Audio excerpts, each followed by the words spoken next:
Hi, friends. Let's get back to saying that. I missed that. This week, I'm gonna help you reset your anxiety. This is what I've learned about overwhelm, why I constantly was in a state of overwhelm, and why every time I tried to sit down and relax, it didn't work. Why my brain was constantly running and fucking me up and thinking about all the things I need to be doing, should be doing, all that. Also, what I learned about attracting experiences that contribute to the chaos. There's plenty of videos online with how to manage your anxiety and help yourself with that. That's not what I want to talk about. You don't need help with managing the chaos. That's what you're comfortable with. That's how you know how to live and how to function, is with anxiety and chaos. So I want to talk about why you keep actually attracting the chaos and attracting the anxiety and why it can't leave you. Because like I said, you're good at managing the anxiety. You know how to function in it. You know how to function in the chaos. That's all normal to you.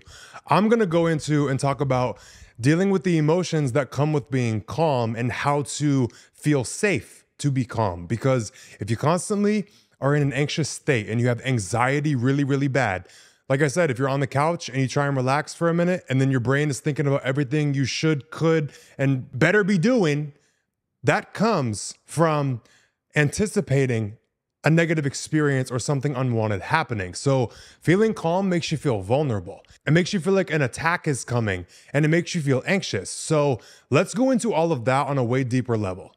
First thing I want to point out is anxiety keeps you safe. Anxiety is only coming up to keep you safe. And this is the whole thing to understand about the emotion of feeling anxious. It's a safe feeling because when you're anxious, it puts you in a state of high alert. You are able to assess and observe everything. You are on high alert because to feel calm or to feel like nothing's going bad or nothing's going wrong makes you feel vulnerable to something happening that's bad. So anxiety keeps you on high alert. And when there's actually no threat, you're just anticipating one, and then you feel anxious and you get on high alert, you start identifying things that aren't actually a threat. So your anxiety is helping you be better at perceiving a threat. And it's a hard flip to make where you're so used to feeling anxious and you think it's the cause of all of your problems and you hate the fact that you're anxious. It makes you do crazy shit. You don't like it. You don't want nothing to do with anxiety. But that emotion is serving you, and this is the way that it's serving you. It puts you on high alert because you have a negative and a subconscious association and a fear of being calm. So that's the question to ask yourself when you feel anxious. You're being put on alert. Put on alert for what? What's the issue? What's the problem? What you scared about? And most of the times, if there's not an actual threat, it reveals that to feel at peace is vulnerable and it's scary and you're anticipating something bad happening. Let's keep going. I love this shit. So let's go into how being calm and being at peace and feeling okay is unsafe and how it could have been wired in your brain to associate that unsafety. The first thing comes from being attacked while you're in a calm state for being calm. So if you get attacked or you are punished or bad things happen because you are calm, you will set up that association. So an example of this is if you're a kid and you're done with your shit for the day, you're done with your homework, and you're sitting on the couch, and your parent comes home from work, or your guardian, or whoever's taking care of you. They come home from work and they're anxious, or they're stressed out, or they're in a bad mood, they're angry, whatever it is. They come home and they see you relaxing. Did they shame you and say, oh, I'm so glad you get to just sit down and relax? I'm over here, got to go to work all day. I'm over here stressed out and you're not even going to help me? Oh, you're just relaxing? Did you get attacked for it? Did you get physically hit for it? That will set up that association in your head. Also, the punishment side. Were you given more things to do because you were relaxing? Did your parent or a teacher or somebody, when you didn't look busy, did they come in and see that you were calm and you were at peace and punish you by giving you more things to do? Because if they were oh, you're just over here laying on your ass, how selfish of you that I'm over here stressed out. How about you get up and come help me? How about you go clean your room? How about you go mop the floor? How about you go do something? Did you get punished with more things to do because you were calm? That's a big thing that will wire this in your brain. And that leads to the whole thing where I was talking about being on the couch and anticipating other things that you need to do. When you sit on the couch and you relax for a second and your brain starts kicking in, you could be doing this, you could be working on this, you could be going to the gym, you could be eating, you could be making food, you could be cleaning. Your brain keeps going because it's anticipating you looking relaxed and being calm comes with a threat. You cannot be in a relaxed state physically, or something will come and take that from you. So your way of protecting your peace is one, by being alone, or two, by looking busy. And a lot of people have an issue with looking busy and just doing busy work and pretending like they're always got something to do, always something coming up. So if you notice that you constantly just make issues for yourself, or you can't just sit down, that you got to go find something else to do or constantly keep going, you might have this association set up in your brain where to be calm or to be at peace is unsafe. You are subconsciously, emotionally perceiving an attack is about to come, because if I get caught in this state of being peaceful or calm, I'm done for. It's going to be ruined. It will be taken. I will be attacked or punished. And this is not okay. The second way that I've noticed this can kind of come about from my own experience is if you are blindsided by something and you're in a relaxed state and then something happens that will snatch you out of it. If it happens enough times, like I talked about before with your parent coming home or someone coming home and finding you relaxed or calm, there's always just some random thing that will snatch you out of that state. And it's like more bad happens and you don't understand that this is happening, but your brain will associate a feeling of calm with an immediate feeling and a random feeling of panic and fear. Like you have to get up and do something, a ball has just dropped, someone's hurt, something's urgent, something needs your attention fast.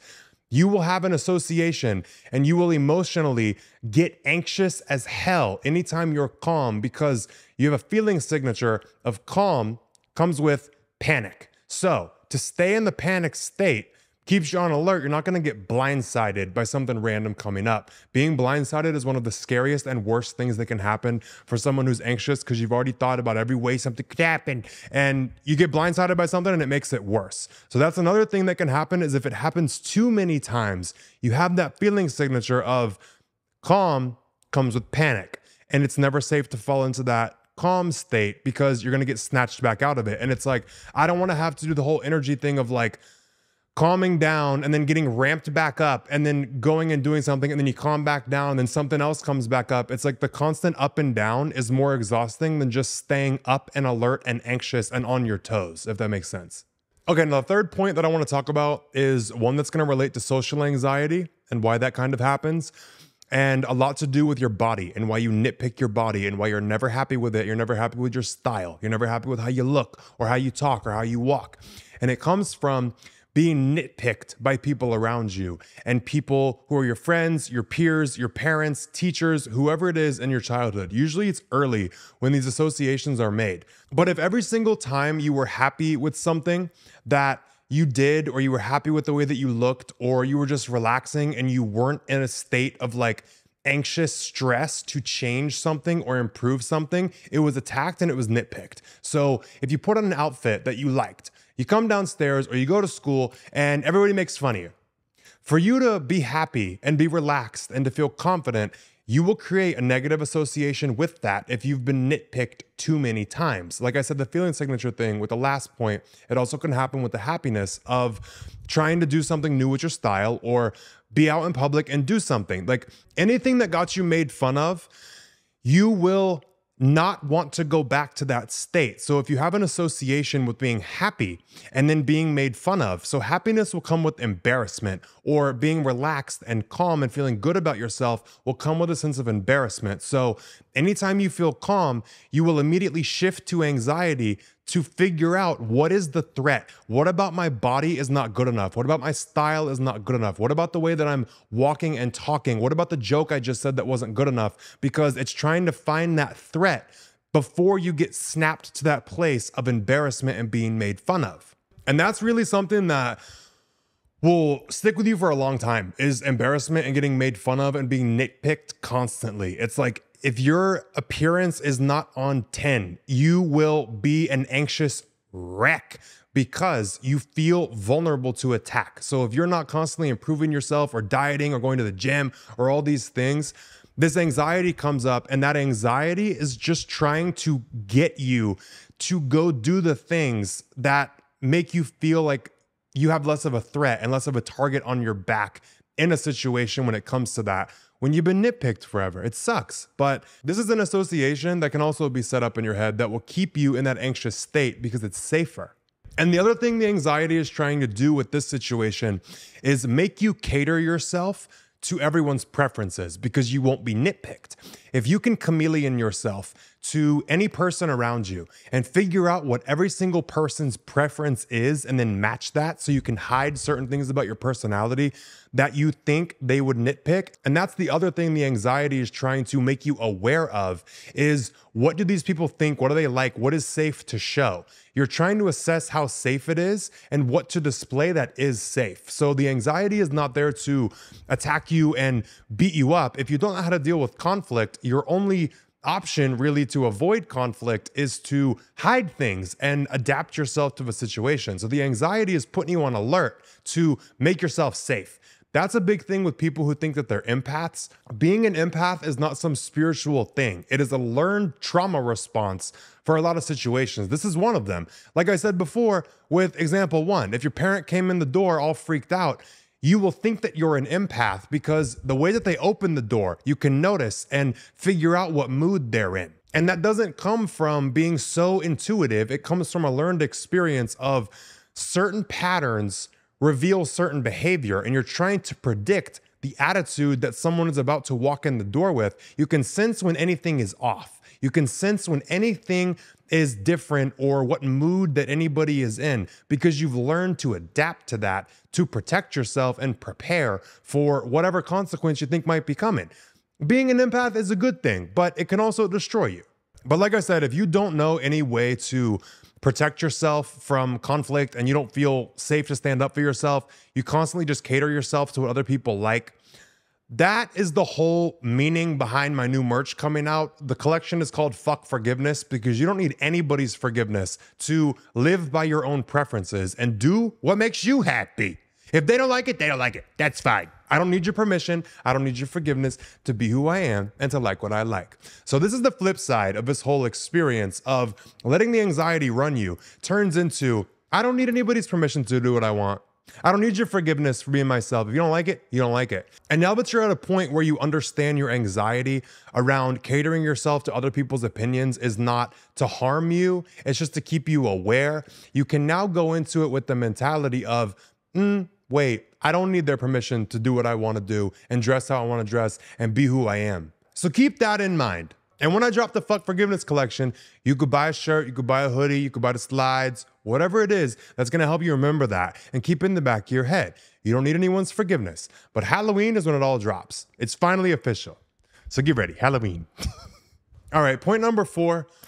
This one's rough. So it comes from a self-punishment standpoint.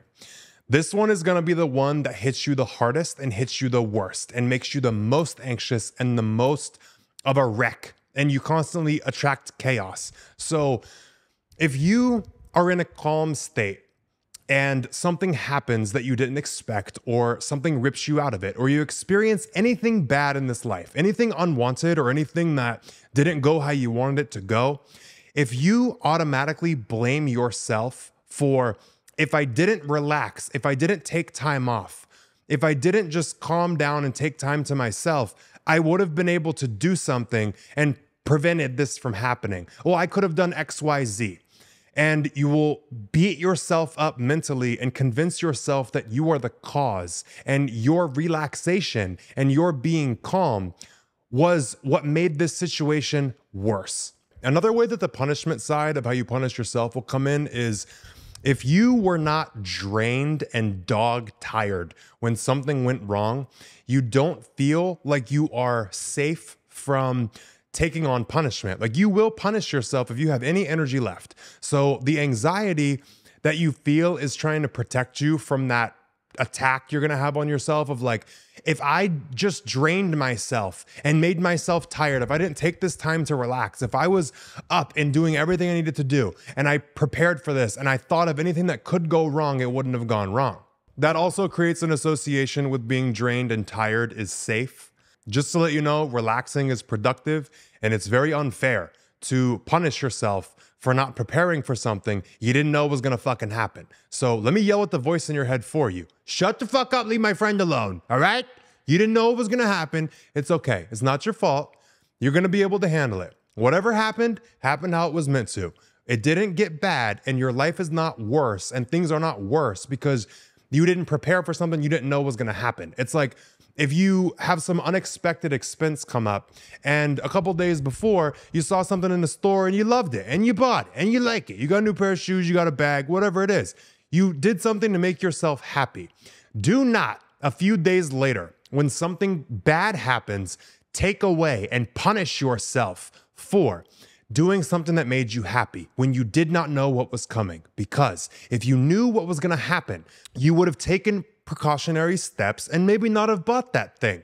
But do not go back and punish yourself for doing anything that made you happy and look at it like it's your fault for doing that because you could have had extra resources or could have been doing more for this thing that randomly just popped up. If you didn't know, you didn't know. And I'm someone who's dealt with that a lot. I was really bad about punishing myself, but it's not fucking fair. You didn't know what was gonna happen. You didn't know to prepare for it. And I know, I see you. If you knew something was gonna happen, you would have prepared better. So if you got your new shoes, you got your new bag, whatever, keep it, have it. Have that happiness. Don't remove and don't rip that happiness from yourself and ruin that for yourself because you do not want to set up an association of doing something to make me happy is now a feeling signature with doom and punishment.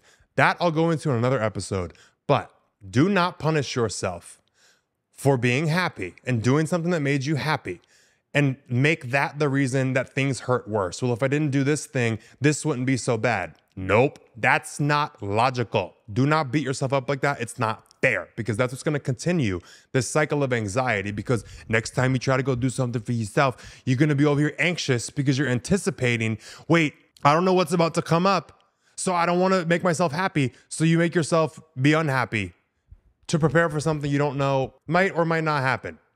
Don't do that. So those were a couple of ways that anxiety kind of is serving you and it's there for you. And I wanted to flip it in your head and reveal some of the associations that come up because now I'm going to point out you will get relaxation and you will get rest without realizing it. You do not have needs that are unmet. You will meet them subconsciously in a manipulative way. And the way that I used to meet them with situations like this is constantly being so strung out, anxious, a wreck, freaking out, overthinking. And I would get so irritated and angry. And it pushed me to a point where I was like, you know what? I don't care no more. I'm so drained. I'm so tired. I'm so stressed out. I've pushed myself past my limit. I've earned the ability to relax. And I don't care what happens. If things go bad, if things get worse, so be it. I have to go relax. Do not punish yourself to earn relaxing and being calm. You do not have to make yourself earn the ability to relax and be calm. You do not have to earn relaxation with pain and suffering and stress. That is not something that has to be earned. You are allowed to relax and you are allowed to be calm. You are allowed to be happy without having to earn it with pain. That is not a real transaction. That's not how things go. That's not how things go emotionally. That's not how things go with God or the universe, whatever you want to believe in. That's not a transaction that exists. That's just what makes you feel justified to finally relax without the anxiety, without the headache. You use anger to protect yourself from that anxiety. It's like, I don't care about you right now. It's your only protection you've learned, and I get it, so don't beat yourself up for it. But knock that shit off. You're allowed to be calm. You are allowed to take time for yourself. You are allowed to relax on the couch and do nothing for a minute. If you've been doing what you need to do, take a second. You're allowed to. Nothing bad's gonna happen. And the way you can trust bad things won't continue to happen because you intentionally choose to relax is because you do not need to attract an experience to save you from being calm. You now realize it's safe to be calm. These things in the back of your head and the things you've experienced weren't logical. You can't tell yourself, oh, this is the way that it's gonna go. It doesn't make sense. You can choose to if you want, but you've already become aware of it, your vibration shifted. So you don't need these experiences to come rob you of being calm. So like I said, you're not going to be a match to this shit. You're not going to be a match to things coming in and ripping you out of the calmness because it's not unsafe. You see that being calm is a safe thing. You need to relax and be at states and points of being calm, or you're going to have to get it with anger and exhaustion, or you will manifest an illness. You will be a match to an illness because it will force you to stop and relax and be calm. Everything is looking out for you. All these emotions, all these feelings are on your side. You just have to clear up how they've learned to be there for you. You don't need the anxiety to protect you from being calm because being calm is not unsafe. You are allowed to be at peace. You are allowed to feel relaxed for a minute. And like I said, you need it. Every single human being needs it. But as soon as you start to intentionally give yourself a minute to relax, you're not going to need an illness and you're not going to need anger to justify you finally having a boundary and saying, I don't care. You're not going to need to force yourself to be calm if you just choose to be calm for a minute. Take 5, 10 minutes, 20 minutes, an hour, whatever it is, every single day. And when you notice the feelings of anxiety come up, reassure yourself, look around your environment. Do it when you're alone. Do it in a place when you're safe because you're about to reprocess this whole experience. And look around your environment when you start feeling anxious when you're sitting down. Every single thought that comes up is valid. It's fine. But you have to reassure the thoughts and reassure your anxiety. There's no threat. I'm safe. This is literally what you say to yourself. I'm safe right now. I can relax. I'm taking 5, 10 minutes. All the things you're telling me I need to be doing, I'm going to get to them. I'm going to sit here and relax for 5 minutes. I'm safe. Literally get in your body, experience everything, observe the emotions coming up, and then remind yourself that you're safe. You feel like there's a threat. The anxiety's coming up to get you on high alert. And you can calm yourself down by seeing that there's no threat and reassuring yourself you'll get to it in a few minutes. You're taking a second to just relax and recharge. You deserve this. And the last thing I want to say about this whole shit and shebang is you do not have to earn your feelings being cared about with pain. You do not have to suffer for how you feel to matter. As soon as you decide how you feel matters, it matters. You don't have to earn it. You don't have to suffer to be calm. You don't have to suffer to relax, and you don't have to suffer to care how you feel. You can start to care about how you feel right now, and I highly encourage you that you do. But with that being said, that's all I've got for this episode. If you're watching this on YouTube, leave this video a thumbs up, leave me a comment of what you thought, and hit subscribe if you're new, because I put out new videos every Sunday of the Reset series. We reset something new every single week. Also, let me know what emotion you want help with resetting and getting a new perspective on. This one was about anxiety. I will leave the link to everything you need from me in the description, all my social medias where you can keep up with me, my app, everything you need. Also, don't forget, new merch drops on Halloween. So if you're hearing this, it means you're at the end of the episode. I will be dropping it like a little passcode for you guys to get it early from the podcast. Because I love you guys to death. I want to make sure you guys get priority and you can make sure that you get what you want. It's not sold out. You get the size that you want and everything. You can also get a sneak peek before everybody else. So just keep the date of Halloween in the back of your head. Very me, very spooky holiday, scary. Okay, I'm done now for real. Everybody be safe, take care of yourself, and I'll talk to you guys next Sunday.